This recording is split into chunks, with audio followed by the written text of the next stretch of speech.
작년 한 언론사에서 발표한 정치 사회 분야에서 가장 많이 읽은 기사가 있는데요. 제목이 수저 계급론이라는 이 기사입니다. 수저 계급론. 여러분 금수저, 흑수저 들어보셨죠? 그런 수저에도 이 계급론이 있다고 합니다. 한번 들어보세요. 다이아 수저가 있대. 다이아 수저. 그러니까 다이아 수저가 되려면은 자산이 30억 이상 되거나 가구 연수입이 3억 이상 되면은 이 사람들은 다이아 수저 그 계층 사람이에요. 우리 교회 이런 분들 계셔요? 그 다음에 금수저는 자산이 20억 이상 또는 연수입이 2억 이상 되면은 이 금수저 계층이라고 합니다. 또 은수저는 자산이 10억 이상 또는 가구 연수입이 8천만 원 이상이면은 은수저 계층 정도 된다고 그래요. 동수저는 자산 5억 또는 가구 연수입이 5,500만 원 이상이면은 이 동수저에 해당이 된다고 그래요. 흑수저는 자산이 5천만 원 미만이거나 또는 연수입이 2천만 원 미만인 사람들을 흑수저로 이렇게 이 계층화를 시켜 놓았습니다. 이 기준이 얼마나 정확한지는 잘 모르겠습니다. 그러나 현실적으로 많은 사람들이 이것이 우리의 현실이라고 생각을 하고 있다는 것이에요. 실제적으로 잡코리아에서 설문조사한 거에 보면은 씁쓸해도 그것이 현실이다 라고 대답한 사람이 장장 84.9%라고 해요. 그러니까 85%에 해당되는 사람들이 이 수저 계급론을 맞아, 이게 우리의 현실이야, 그렇게 인식하고 있다는 것이죠. 그런데 이 수저 계급론을 통해서 알 수 있는 이 두 가지 사실이 있습니다. 그 첫 번째는 이 구조적 모순으로 미래가 암담해서 힘들어하는 사람들이 많이 있는 것이 사실이라는 거예요. 그리고 또 하나의 사실은 크고 많아야 성공할 수 있다, 이런 가치가 이 시대를 지배하는 지배 가치라는 사실이에요. 여러분은 어떻게 생각하십니까? 여러분들은 이 85%에 속해 있는 사람들입니까? 아니면 다른 생각을 하고 계십니까? 정말 커야 성공을 하고 많아야 제대로 사용을 받을 수 있는 것인지 한번 우리 스스로에게 질문을 해봤으면 좋겠습니다. 오늘 본문 말씀은 우리가 잘 아는 오병이어의 기적에 대한 말씀입니다. 그런데 이 말씀이 바로 이에 대한 답변을 해주는 본문이라고 생각이 되어져요. 오늘 본문에는 제목을 200데나리온이라고 제목을 정했잖아요. 근데 원래 이 본문의 제목은 주로 어떤 제목이 많이 붙여집니까? 오병이어. 근데 오병이어와 200데나리온은 이 비교되는 그런 개념입니다. 200데나리온은 큰 것, 많은 것, 그래서 해결할 수 있는 것, 성공할 수 있는 것, 이런 개념이 들어가 있는 거예요. 그리고 오병이어는 작은 것, 부족한 것, 하찮은 것, 이런 개념이 들어가 있는 것이죠. 근데 예수님께 그런 질문을 한번 드려본다고 가정을 해보세요. 예수님, 정말 커야만 성공을 합니까? 정말 많이 가지고 있는 사람만 사용하실 것입니까? 그렇게 예수님께 질문을 한다면은 예수님은 No, 아니다. 오늘 본문은 그 말씀을 하고 있는 것이에요. 한번 오늘 본문 말씀을 살펴볼까요? 이제 예수님께서 많은 무리들이 예수님을 따르고 들판에 나가서 예수님께서 말씀을 열심히 전하십니다.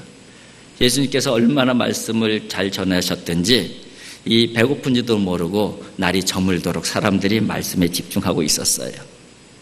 그러다가 제자들이 보니까는 이거 밤이 어둑어둑해지니까는 사람들이 굉장히 배고플 거라는 생각을 했습니다.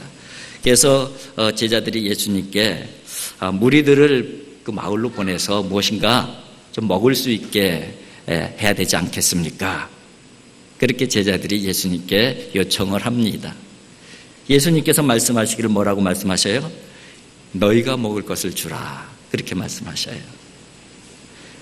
그러니까는 제자 중 한 사람이 뭐라고 대답하냐면은 우리가 가서 200데나리온의 떡을 사서 먹이리까. 그렇게 대답합니다. 이 부분을 요한복음에서는 빌립이 대답한 걸로 그렇게 기록을 하고 있습니다. 요한복음 빌립이 대답한 내용을 다시 한번 보게 되면 이렇게 되어 있어요. 빌립이 대답하되 각 사람으로 조금씩 받게 할지라도 200데나리온의 떡이 부족하리이다. 여러분 200데나리온 하면은 어느 정도 액수가 되냐면은요, 한 데나리온이 일용직 근로자 하루의 일당이에요. 제가 좀 알아보니까는 요즘 그냥 아무 기술이 없어도 일용직 노동자로 나가면은 기본적으로 받는 일당이 10만 원이더라고요. 그러면은 1데나리온을 그 10만 원이라고 환산하면은 지금 돈으로 한 2천만 원 정도. 그죠? 거기에 있는 사람을 다 먹이려면은 2천만 원 정도가 필요했다는 것이죠. 그래서 이 빌립의 얘기는 어떤 얘기냐면은 예수님 2천만 원 정도는 있어야지 이 사람들을 먹일 수 있습니다. 지금 당장 우리에게 2천만 원이 어디 있습니까? 그런 의미가 담겨져 있는 그 답변입니다. 그래요. 그렇게 보게 되면은 이 제자도 빌립도 어떤 그 가치에 그 사로잡혀 있는 거예요? 이만큼은 있어야, 이 정도의 크기는 있어야, 이 정도의 양은 있어야 이 문제를 해결할 수 있습니다. 그런 보편적 세상적 가치를 가지고 예수님께 대답을 한 것이죠. 여러분 성경에는 그런데 이 반대 얘기를 많이 하셔요. 아니 많이 하시는 것이 아니라 다 반대 얘기예요. 믿음의 얘기도 그렇고 천국에 대한 얘기도 그렇고 큰 것에서 시작되는 경우는 없어요. 성경에는. 예수님께서 비유로 말씀을 하시는데 비유로 종종 사용하시는 것 중에 하나가 뭐냐면 씨의 비유예요. 씨의.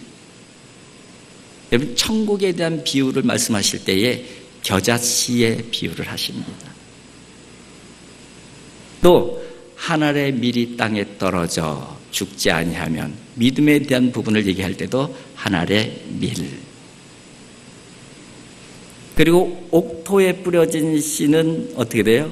30배, 60배, 100배 결실을 맺느니라. 여기도 한 알의 씨예요. 씨. 여러분 씨가 뭐예요? 씨가 아주 작은 것이잖아요. 씨 자체만 보면은 아무것도 아니에요. 그러나 씨 안에 있는 생명을 보고 씨 안에 있는 하나님의 능력을 보면은 거기는 어마어마한 것이 들어있는 것이죠. 씨 하나에 천국의 역사가 있는 거예요. 밀알 하나에 믿음의 역사가 있는 거예요. 씨 하나에 30배, 60배, 100배의 결실이 있는 거예요. 성경은 다 그렇게 얘기를 하셔요. 하나님 나라에 대해서 얘기할 때 믿음에 대해서 얘기할 때 시작은 항상 작은 것에서 시작을 해요. 사무엘이 하나님의 명령을 받죠. 사울 다음 왕을 세워야 되겠다. 그래서 이새의 집으로 보냅니다. 이새 아들 중에서 이스라엘 왕으로 세울 것이다. 그래서 하나님의 명령을 받고 사무엘이 이새의 집으로 갑니다. 그리고 첫째 아들부터 쭉 보게 돼요. 그런데 첫째 아들 엘리압이 딱 등장했을 때에 사무엘이 깜짝 놀라요. 그 용모와 키가 굉장했기 때문에 엄청 놀라는 표현을 합니다. 사무엘상 16절을 보면 이렇게 표현되어 있어요. 여호와의 기름 부으실 자가 과연 주님 앞에 있도다. 엘리압, 첫째 엘리압을 보면서 여호와의 기름 부음 받을 자가 주님 앞에 있도다 이러면서 놀래고 감동하는 거예요. 감동하는 거예요. 이 감동하고 있는 사무엘의 마음 가운데 어떤 생각이 들었을까 한번 생각을 해보았습니다. 아마 이런 생각이 들었을 거예요. 그래, 이 정도는 돼야지 이스라엘의 임금이 되지. 이 정도는 돼야지 이스라엘 임금감이지. 아마 그런 생각을 했을 거예요. 그런데 하나님께서는 뭐라고 말씀하십니까? No, 아니야. 그러시면서 하시는 말씀이 그의 용모와 키를 보지 말라. 사람은 외모를 보지만 나는 중심을 본다. 그렇게 말씀하셔요. 이 말씀이 무슨 말씀이에요? 큰 용모에 압도당한 사무엘에게 큰 것에 압도당하지 말라. 그 말씀이에요. 크기로 계산하지 말라는 말씀. 크기가 아니라 뭐가 중요하다는 거예요? 중심이 중요하다. 그렇게 하나님께서 말씀하고 있어요. 결국 어떻게 돼요? 결국 제일 말째 아들 다윗, 보잘것없는, 그래서 보일 가치도 못 느껴서 형들 그 선 보는 동안에 너는 양이라 지켜. 그리고 양 지키게 보낸 그 아들. 하나님께서는 그 보잘것없는 말째 아들을 선택하셔서 구약의 역사의 가장 위대한 왕을 만드셔요. 하나님 메시아 왕국의 초석을 만드셔요. 그게 바로 하나님 나라의 모습이고 그가 바로 믿음의 역사임을 성경은 말씀하고 있습니다. 여러분, 이 큰 것, 커야만 쓰임을 받을 수 있다. 많아야만 쓰임을 받을 수 있다. 이런 생각에 갇히게 되면은 증상이 나타나요. 스몰 컴플렉스라고 하는 그 증상이 나타나는데 그 첫 번째 증상이 어떤 증상이냐면요. 꿈을 꾸지 못해요. 하나님께서는 큰 꿈을 주시길래. 근데 이 스몰 컴플렉스에 빠지게 되면은 꿈을 꾸지 못해요. 꿈을 꾸지 못해요.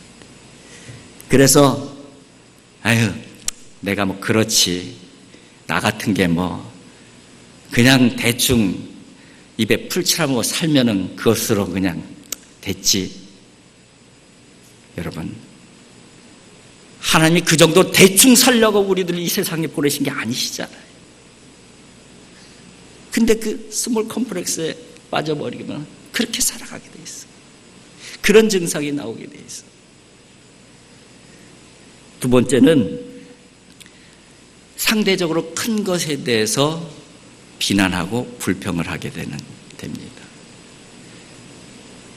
어떻게 불평할까요? 너는 원래 금수저잖아. 그렇게 한 번에 돈을 버는 도둑질 안 하고 그 돈 벌 수 있겠어? 상대적으로 큰 자들에 대해서 맹목적인 비난과 비판의 현상이 나타나. 물론 그런 경우도 있겠죠. 그러나 그 사람의 땀과 노력을 간구하고 폄하하는 것이죠. 또 한 가지의 증상은 실패와 범죄에 대해서 합리화시키고 변명하는 증상이 나타납니다. 힘없는 자가 이 방법 안 사용하고 어떻게 성공하겠어? 그래서 범죄를 합리화시켜요. 변명을 하는 것이죠. 내가 이렇게 살 수밖에 없는 이유가 있다는 거예요. 내가 이렇게 실패할 수밖에 없는 이유가 있다는 거예요. 합리화, 변명. 스몰 컴플렉스로 나오는 대표적인 증상입니다. 여러분, 이 생각을 먼저 깨트려 버려야 돼요. 이 생각을 먼저 깨트려 버릴 때에 하나님의 생각이 우리에게 들어오게 돼 있어요. 이 생각을 깨트려 버려야지만이 내 안에 있는 작은 것 안에 담겨져 있는 하나님의 위대하심이 보여지기 시작하는 거예요.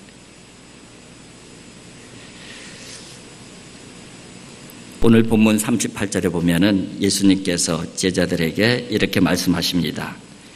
이르시되 너희에게 떡 몇 개나 있는지 가서 보라 하시니 알아보고 이르되 떡 5개와 물고기 2마리가 있더이다 하거늘 떡 몇 개나 있는지 가서 보라. 떡 몇 개나 있는지 가서 보라. 이 말씀이 뭐예요? 떡이 얼마나 많이 있는지 확인해 봐라. 그 말씀이 아니에요. 떡이 많든 적든 너희들이 지금 가지고 있는 것이 얼마나 되냐? 그 말씀. 그때에 제자가 얘기를 합니다. 떡 5개와 물고기 2마리가 있더이다. 이 표현은 뭐예요? 보리떡 5개, 물고기 2마리. 이게 뭐 얼마나 되겠습니까? 이런 뉘앙스의 표현입니다.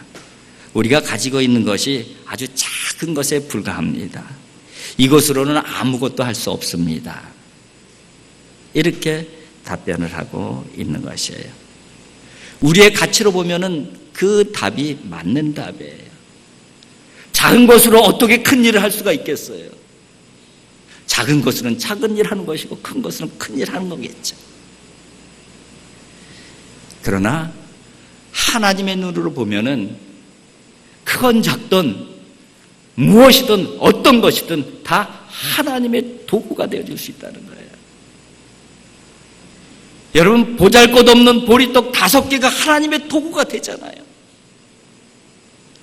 별거 아닌 물고기 2마리가 하나님의 놀라운 도구가 되어지잖아요. 하물며 우리가 하나님의 도구가 안 되겠어요?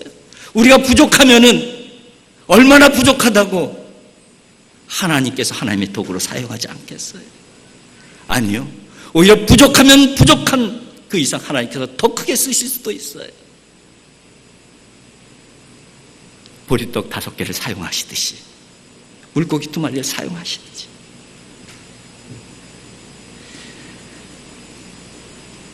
보리떡 5개와 물고기 2마리 이 속에 담겨져 있는 하나님의 기적을 볼 수 있어야 되는 것이죠. 그게 바로 믿음인 것입니다. 오늘 41절엔 또 이런 말씀이 기록이 되어져 있습니다. 예수께서 떡 5개와 물고기 2마리를 가지사 하늘을 우러러 축사하시고 떡을 떼어 제자들에게 주어 사람들에게 나눠주게 하시고 또 물고기 2마리도 모든 사람에게 나눠주매. 여러분, 혹시 이런 착각에는 빠지지 마세요. 작은 것이라고 무조건 사용받는 건 아니에요. 작은 것 그 자체가 중요한 것은 아니에요. 작지만은 물고기 2마리와 보리떡 5개가 한 소년의 도시락인데 그것이 그 소년의 손에 그대로 있었다면은 당연히 그냥 보리떡 5개와 물고기 2마리 한 끼 식사에 불과한 거예요. 그것이 안드레의 손에 옮겨져요. 안드레의 그 손은 조금 더 나은 손입니까? 마찬가지예요. 사람의 손에 들려져 있으면은 그건 그 이상도 아니고 그 이하도 아니에요. 그냥 한 소년이 먹을 수 있는 한 끼 식사에 불과해요. 그러나 그것이 누구의 손에 들려지는 거예요? 예수님의 손에 들려. 예수님의 손에 들려졌을 때에 오병이어의 기적이 일어난 것이잖아요. 여러분, 왜 사람의 손에서는 기적이 안 일어나는데 예수님의 손에서는 이런 기적이 일어날까요? 간단해요. 예수님은 하나님이셔요. 예수님은 창조주셔요. 예수님은 왕 중의 왕이셔요. 예수님은 권능자셔요. 예수님은 못하실 것이 없는 분이셔요. 그게 바로 믿음이에요. 여러분, 우리가 구할 것은 200데나리온이 아니에요. 하나님 200데나리온 주세요. 이거 주시면 내 문제가 해결될 수 있을 것 같아요. 이거 주시면 내가 성공할 수 있을 것 같아요. 아니에요. 그게 우리의 기도의 제목이 되어서는 안 된다는 거예요. 우리의 기도의 제목은 내가 부족하지만 보잘것없지만 하나님의 손에 들려지게 해주세요. 이게 바로 믿음의 기도예요. 여러분, 저와 여러분들이 하나님의 손에 들려지시길 바랍니다. 우리가 하나님의 손에 들려지는 그 순간 우리는 현존하는 하나님의 기적이 되어지는 거예요. 그것을 보여주는 것이 오병이어의 사건이에요. 보잘것없는 물고기 2마리와 보리떡 5개가 주님 손에 들려졌을 때에 현존하는 하나님의 기적이 되었던 것이죠. 이 오병이어의 기적이 여러분 자신이 되어질 수 있기를 주님의 이름으로 축복을 드립니다. 기도하겠습니다.